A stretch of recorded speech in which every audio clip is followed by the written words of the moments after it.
মানুষ এবং জিন কেন তৈয়ার করলাম?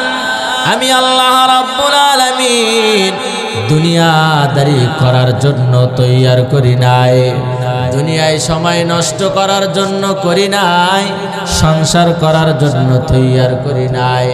হ্যাঁ বান্দা, আমি আল্লাহ তোমাদেরকে সৃষ্টি করেছি ইল্লা লিয়াবুদুন। আমি আল্লাহ বান্দা তোকে ইবাদতের জন্য বানাইলাম। কিসের জন্য বলেন? ইবাদতের জন্য বানাইলাম। বান্দা তুই ব্যবসা করবি, আমি আল্লাহ এই ব্যবসাটাও ইবাদত বলে গণ্য করে নিব।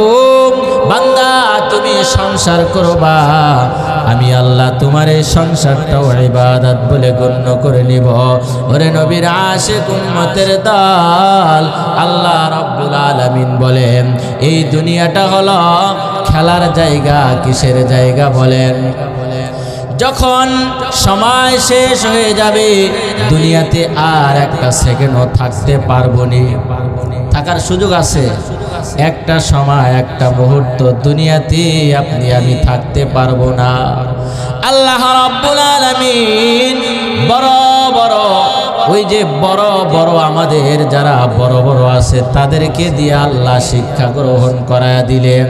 যেই সমস্ত যাদেরকে আল্লাহ তাআলা বাদশাহী দান করেছেন, যাদেরকে আল্লাহ রাব্বুল আলামিন ক্ষমতা দান করেছেন, তাদের ভিতরে কেমন মালিকের ভয়, কেমন এই দুনিয়া যে খেলার জায়গা এটার চিন্তা আমার আল্লাহ রাব্বুল আলামিন তাদের ভিতরে ঢুকাইয়া দিয়েছিলেন। ওই যে বলকের বাদশা ইব্রাহিম ইবনে আদহাম। কিসের বাদশা? বলকের বাদশা। নাম শুনেন নাই? বলকের বাদশার নাম কি? ইব্রাহিম বিন ইবনে আদহাম। নাম শুনেন নাই আপনারা?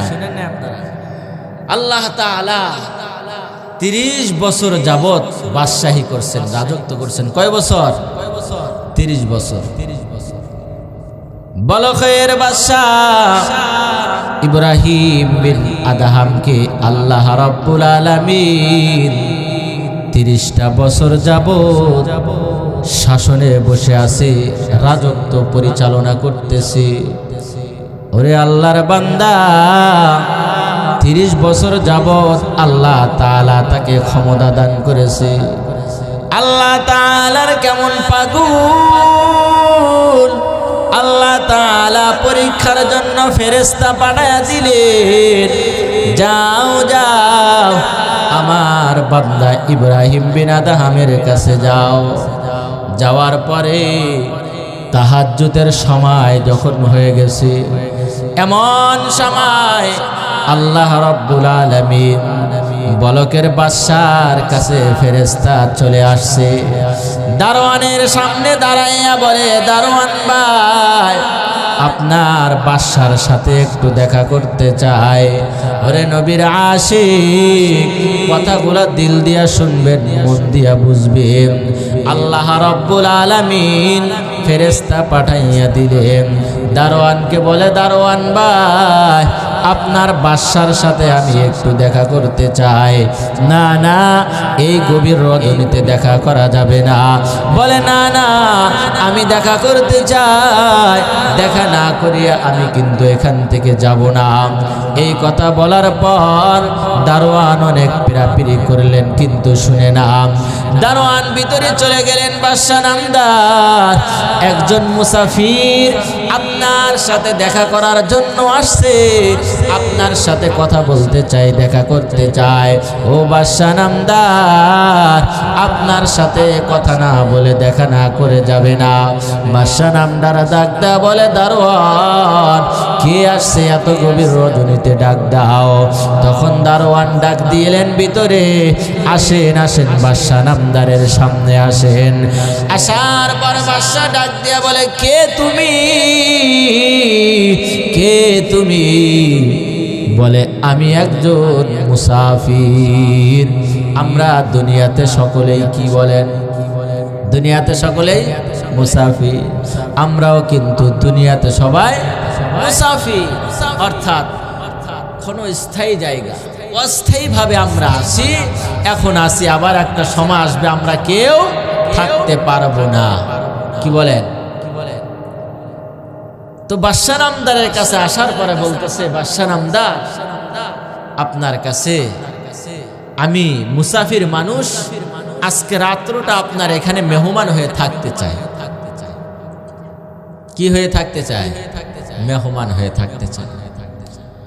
বলে না না, আমার এখানে মেহমান হতে পারবা, কিন্তু এখানে থাকার কোনো সুযোগ নাই। ওই যে দরওয়াজার সামনে একটা ঘর দেখা যায়, ওখানে তুমি থাকতে পারবা, এখানে থাকার কোনো সুযোগ নাই। বলে কেন? আপনি কি এখানকার দারোয়ান? বাদশা নামদারকে বলতেছে, আপনি কি এখানকার দারোয়ান?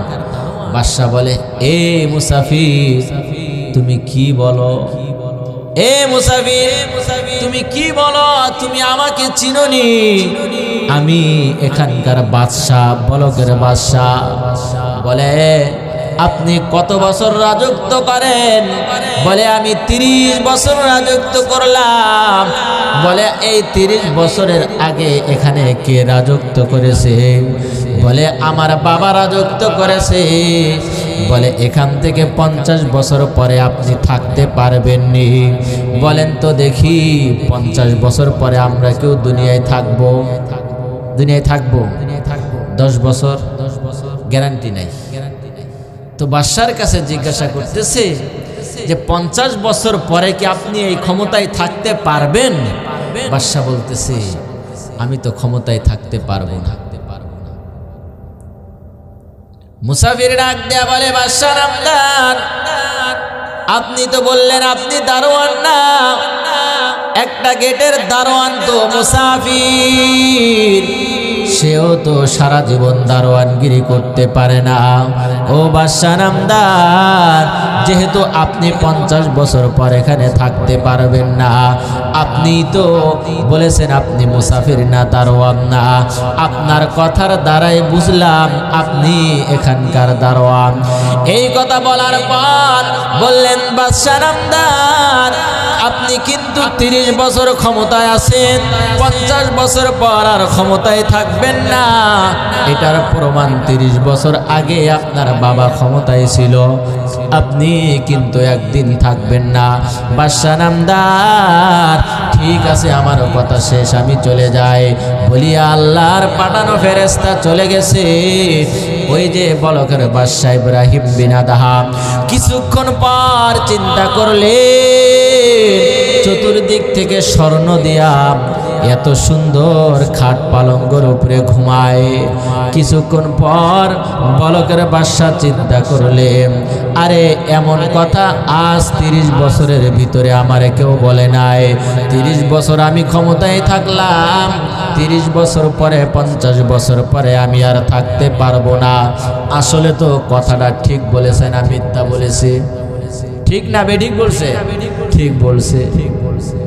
দারোয়ান, দেখো দেখো, উনা যে মুসাফির আমার কাছে আসছিল, মুসাফিরকে ডাক দাও।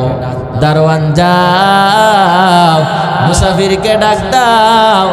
দারোয়ান বাহিরে যায়, দেখে নাই নাই, কেউ নাই।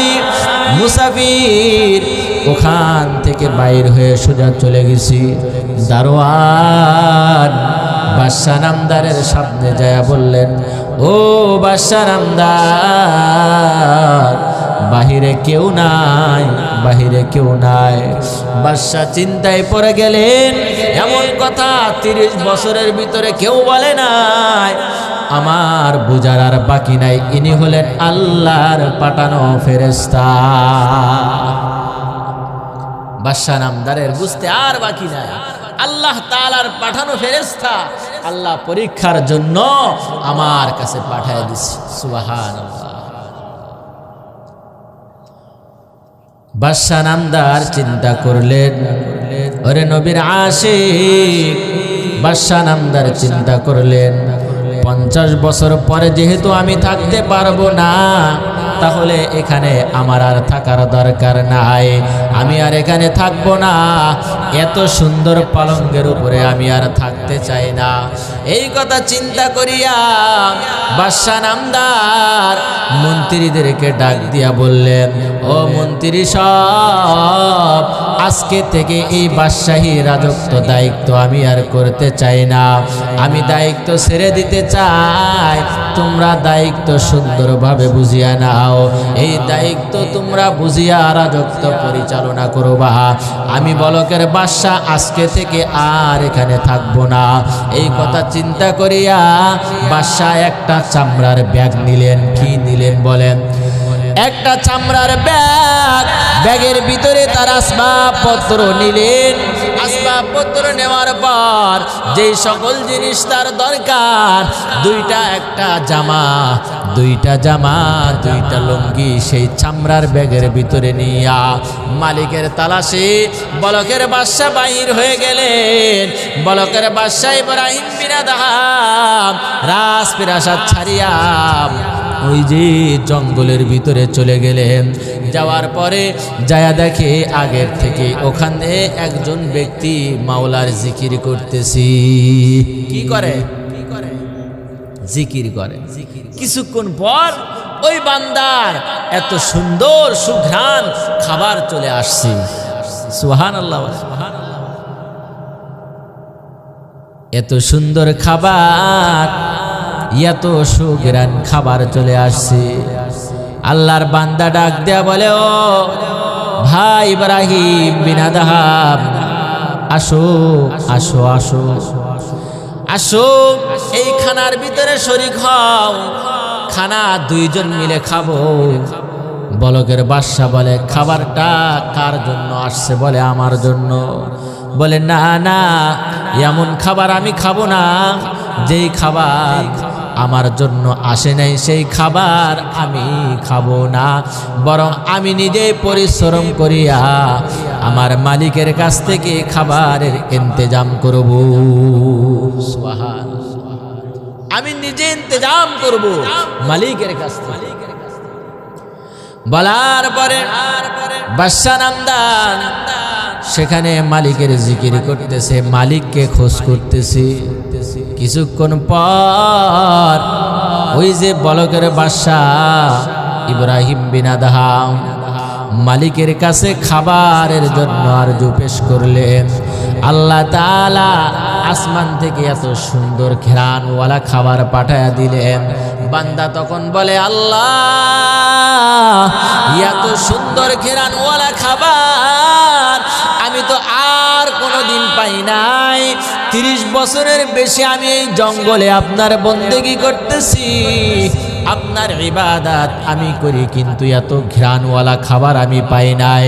ও আল্লাহ, এটা তোমার কেমন বান্দা গো, একে এত সুন্দর ঘ্রাণওয়ালা খাবার আপনি দিলেন। বলেন, আল্লাহ, আপনার কেমন বান্দা আমি জানতে চাই। বলে, বান্দারে, তুমি কেমন জায়গা থেকে আমার গোলামি করার জন্য আসছ? ও বান্দা, আমি আল্লাহ, এই যে ইব্রাহিম আমার দরবারে আসছে, সে রাজপ্রাসাদ ছেড়ে আসছে, রাজপ্রাসাদের খাবার আমি আল্লাহ তাকে দান করেছি। যার ঈমান যত মজবুত, তার পরীক্ষাও তত বেশি আমি আল্লাহ তাআলা নিব। এজন্যই ইব্রাহিম এত বড় রাজপ্রাসাদ ছেড়ে আসছে, আমি আল্লাহ এজন্যই তার খাবার অনেক সুন্দর সুস্বাদু সুঘ্রাণ খাবার দান করলাম। পরের দিন সকালে ওই যে বাদশা নামদারের কাছে কিছুদিন পর মন্ত্রী সবাই চলে গেলেন। ও বাদশা নামদার, আপনার রাজপ্রাসাদের অবস্থা বেশি ভালো না, চলেন চলেন, এমন পাগলামি আর করবেন না। বাদশা নামদার, এমন পাগলামি আপনি আর করবেন না, চলেন রাজপ্রাসাদে চলেন। এখন বাদশা নামদার বলেন, রাজপ্রাসাদ ছেড়ে ওই যে জঙ্গলের ভিতরে কাকে পাওয়ার জন্য গেছে? কাকে পাওয়ার জন্য গেছে? আল্লাহকে পাওয়ার জন্য গেছে, মালিককে পাওয়ার জন্য রাজপ্রাসাদ ছেড়ে দিছি।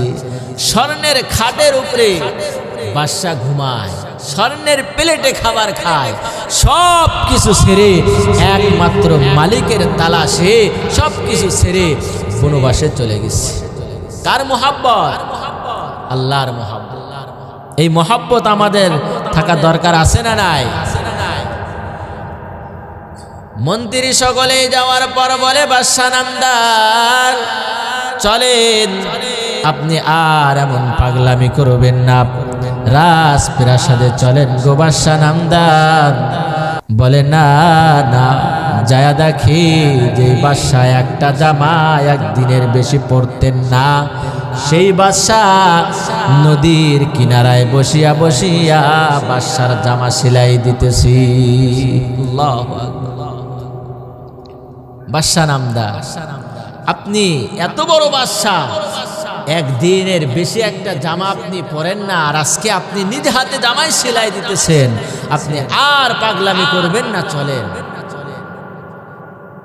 বাদশা নামদার ডাক দেয়া বলে, ও মন্ত্রী সাহেব, শুনো শুনো, আমি দুনিয়ার বাদশাহী করতে চাই না, দুনিয়ার রাজত্ব আমি করতে চাই না।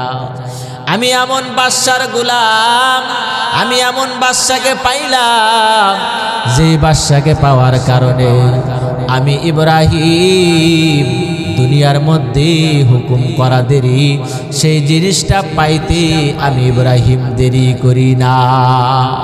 বলা বলেন, বাদশা নামদার রাগ দেয়া বলেন, ও মন্ত্রী সাহেব, তোমরা কি দেখতে চাও? বলে, হ্যাঁ, কেমন বাদশা, আপনি কেমন বাদশার অধিকারী হইলেন দেখতে চাই। বলে, দেখো হাতের ভিতরে যে সুইটা ছিল, সুইটা নদীর ভিতরে ফালায়া দিছি। কোথায় ফালায়া দিছে?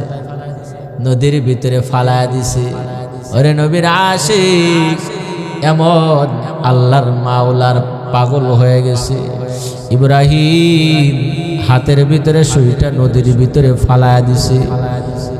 ফালায়া দেওয়ার পর বলে, ও নদীর মাছ, তুমি কার গোলামি করো, কার হুকুমে চলো, কার হুকুমে চলো রে মাছ? আমার হাতের থেকে যে সুইটা আমি ফালাইলাম, এই সুইটা দ্রুত আমার কাছে নিয়ে আসো। আল্লাহ রব্বুল আলামিন বলে, ও নদীর মাছ, ইব্রাহিম বিন আদহাম আমাকে পাওয়ার জন্য রাজপ্রাসাদ ছেড়ে আসছে। এখন যদি চাওয়া মাত্র সে সুই না পায়, সে রাজপ্রাসাদে চলে যাবে। এজন্যই মাছ, একটা একটা মাছ মুখের ভিতরে কেউ স্বর্ণের সুই নিয়ে আসছে। আল্লাহু আকবার। কেউ স্বর্ণের সুই নিয়ে আসছে, আবার কেউ মণিমুক্তার সুই নিয়ে আসছে, আবার কেউ হেরার সুই নিয়ে আসছে। বলে, না না, এমন সুই আমার দরকার নাই, যেই সুই আমি ইব্রাহিম নদীর ভিতরে ফালাইলাম, সেই সুইটা আমার হাতে দিয়া যাও। একটা মাছ সেই সুইটা খোঁজ করিয়া মুখের ভিতরে করিয়া মালিকের আদেশে বাদশার হাতে উঠাইয়া দিলি। বাদশা ডাক দেয়া বলে, মন্ত্রী দেখো, আমি এই দুনিয়ার বাদশাহী আর করতে চাই না। যেই বাদশাকে আমি পাইলাম, বলা দেরি হয়, সেই কাজটা হতে আর দেরি হয় না। এমন মালিকের গোলামি করা দরকার আছে না নাই? আমাদের সকলের রব কয়জন? রবের নাম কি বলেন? জোরে বলেন। আল্লাহর নাম নিলে কি গুনাহ হবে না সওয়াব হবে? তো আল্লাহর নাম নিলে সওয়াব যেহেতু হবে, এজন্যই জোরে সোরে আল্লাহকে ডাক দেয়া বলেন, আল্লাহ আল্লাহ।